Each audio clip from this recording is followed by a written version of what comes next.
Bien. D'abord, c'est par rapport aux honneurs qui nous ont été réservés, l'importance qu'on nous a donnée. C'est vrai, vous direz que c'est une visite d'État, mais là, elle a eu un caractère particulier parce que la Chine a voulu envoyer un message de solidarité, de respect envers la République démocratique du Congo. Ensuite, c'est par rapport au contenu même des discussions que nous avons eues avec eux et des résolutions que nous avons relevées. Et ici, il y en a eu énormément, mais j'aimerais quand même vous faire un petit retour en arrière pour vous dire pourquoi est-ce que nous en sommes arrivés là. En fait, depuis mon accession à la tête du pays et lorsque j'ai été au fait des dossiers, je me suis rendu compte qu'en fait, ce partenariat n'était ni profitable à la République démocratique du Congo, ni profitable à la Chine. Les privés se font des moyens qui ne retombent peut-être pas sur la Chine, et de l'autre côté, la RDC n'a rien. C'était mauvais, c'est pour ça que je disais à mes amis chinois, mais écoutez, je suis votre meilleur allié dans le sens de laver votre image. L'image de la Chine, vous êtes Congolais comme moi, vous savez qu'elle a été écornée en République démocratique du Congo, on tournait les produits chinois en dérision, la Chine n'était pas considérée dans l'ampleur qu'elle a, dans le rayonnement qu'elle a sur le monde, surtout le monde des affaires. Et donc c'est ça qui m'avait poussé d'abord à le remettre en cause, parce que charité bien ordonnée, commençant par soi-même, je m'étais rendu compte que nous n'étions en rien bénéficiaires de cela. Donc j'ai commencé le débat avec eux. Au début c'était assez difficile parce qu'ils pensaient que j'en avais après les Chinois, mais je crois que le message a fini par passer. Et voilà, nous en sommes arrivés là. Donc c'est vraiment tout un chemin parcouru, des rencontres préparées et qui ont abouti par cette conclusion de la nécessité de nouer un partenariat stratégique global. Pourquoi stratégique? Parce que tout simplement, nos deux pays ne sont pas n'importe lesquels. Ce sont des pays qui, par leur situation géographique, leur position géopolitique, leurs atouts intrinsèques, jouent un rôle, en tout cas, ou sont susceptibles de jouer un rôle. J'évoque rapidement ici l'environnement. La RDC a des ressources, a des atouts pour contribuer à la lutte contre le changement climatique.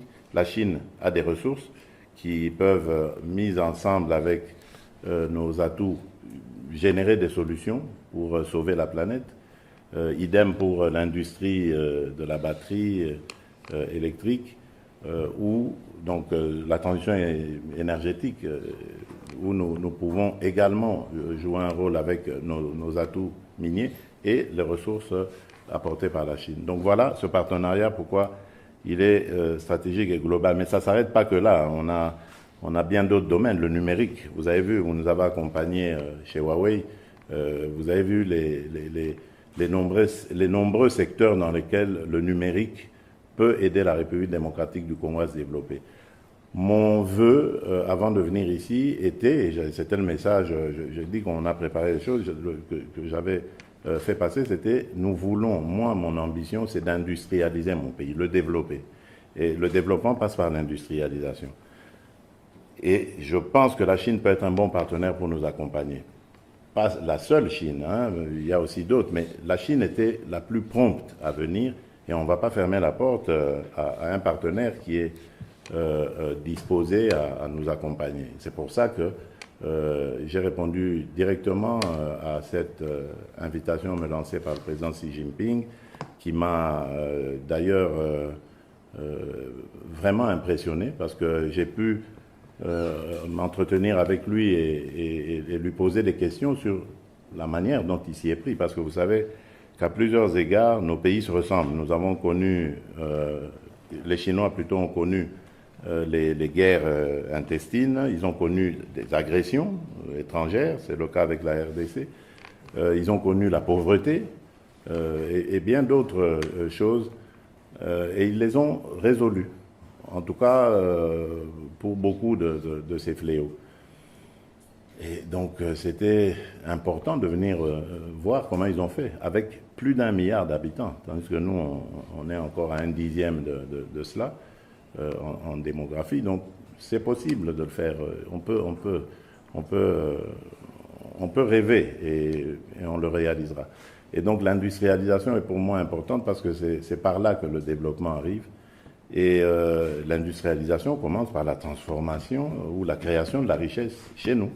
La création des chaînes de valeur, des produits extraits en République démocratique du Congo doit se faire en République démocratique du Congo. Ça va créer de la richesse, ça va créer des emplois et ce sera bénéfique à notre économie. C'est ça mon rêve, c'est ça mon vœu et je suis prêt à tout pour y arriver. Et le bilan Le bilan, il est positif, je vous ai dit. Nous avons fait cette convention et nous nous sommes mis d'accord pour aller très vite en besogne. Immédiatement à notre retour à Kinshasa, nous allons faire le point de tout ce qui s'est passé ici et en coordination avec nos amis chinois, nous allons impulser. L'ambassadeur qui est en poste, le nouvel ambassadeur qui va entrer en fonction très bientôt, va arrivé, et c'est lui qui m'a accueilli dans la partie Shanghai, Shenzhen maintenant. Lui va arriver à Kinshasa la semaine prochaine déjà, pour vous dire, et il va vite présenter ses lettres de créance pour être immédiatement opérationnel. Donc nous sommes vraiment pressés de dérouler, vraiment, et pour le bonheur de nos peuples respectifs et de nos pays. Donc c'est tant mieux. Monsieur le Président, concrètement, quel soutien la RDC attend de la Chine sur le plan sécuritaire, comme on le dit, pour pacifier la partie est de la RDC? Mais la République populaire de Chine est membre permanent du Conseil de sécurité. Donc parmi les P5, les 5 pays qui sont membres permanents. Donc, et elle dispose d'un droit de veto. Donc ça veut dire que c'est un pays dont la voix compte énormément. Et aujourd'hui, la Chine a en plus acquis de l'influence à travers le monde. Donc elle peut être un partenaire très important pour la recherche de la paix que nous souhaitons. Évidemment, nous ne lui demandons pas de prendre fait et cause. Nous sommes ici dans le contexte des relations internationales, ça ne se fait pas.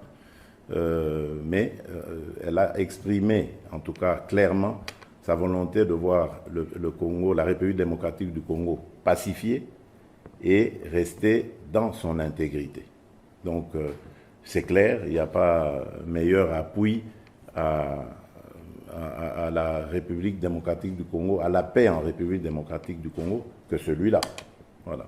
Monsieur le Président, merci beaucoup. 4 mémorandums signés à la suite, en marge de votre visite officielle ici en Chine, mais lorsqu'on se réfère à la définition simple d'un mémorandum d'entente, c'est un texte dénué de valeur juridique contraignante, et puisque nous voulons des résultats à terme, comment encadrer ce mémorandum, cette nouvelle ère de coopération avec la Chine pour que la RDC tire bénéfice de tout ce qui a été fait aujourd'hui? Il faudrait transformer ces MOU, mémorandum d'entente, en engagement. Il ne faut pas négliger les mémorandums d'entente parce que ce sont des engagements déjà, des prédispositions à s'engager. Ensuite, on s'engage fermement. Et la Chine s'est déjà engagée en République démocratique du Congo. Mais, comme je l'ai dit ici, je l'ai souligné tout à l'heure, ce n'était pas dans un contexte profitable à nos deux pays. Maintenant, en fait, nous ne faisons que rectifier le tir. Et la Chine garde son intérêt, d'ailleurs il est même croissant, pour la République démocratique du Congo. Et donc, c'est tout bénéfice pour les deux pays. L'essentiel ici, c'est comme j'ai toujours dit, c'est de bien comprendre nos intérêts partagés et surtout d'en sortir gagnant-gagnant, satisfait de part et d'autre. Donc, si c'est cela que nous recherchons, je suis sûr que nous allons l'atteindre parce que nous savons ce que nous voulons et les Chinois savent ce qu'ils veulent. on a simplement redéfini ce partenariat pour en faire quelque chose de rayonnant et d'exemplaire, surtout pour l'Afrique, parce que la Chine elle est très présente en Afrique. Il y a à boire et à manger dans ce qu'on dit sur sa présence en Afrique, mais en réussissant ce partenariat, en le relevant au niveau stratégique global, nous pensons pouvoir envoyer un message à l'Afrique tout entière sur la possibilité de faire de grandes choses dans la coopération sud-sud. Voilà. Excellence, merci. Peut-être juste un petit aspect, je me permets. Vous l'avez dit quand vous avez donné l'interview à nos amis chinois. Sur le plan personnel, qu'est-ce que ce voyage vous a marqué? Mobutu, on se rappelle, à son époque, le maréchal, il était revenu, il nous a imposé la Bacchus.